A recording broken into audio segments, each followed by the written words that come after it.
Kaya bang kamu tim tawar sanu?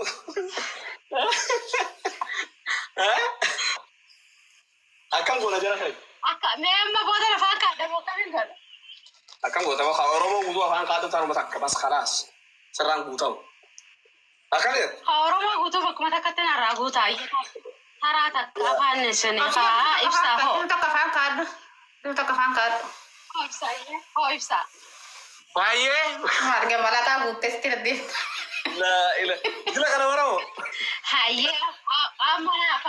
Amana fangkat. Baka orang mau kuta aku dah tak bak mata kata na fangkat. Dah galau tu mah ada. Enyo apa warabda? Enyo apa warabda? Enyo apa ni kota? Masya Allah. Kagari gue tuh wallahi. Sandifti. Itu tak galau tu mah ulfada dah. Ifsa kenya. Mata kata na raduga. Galau tu mah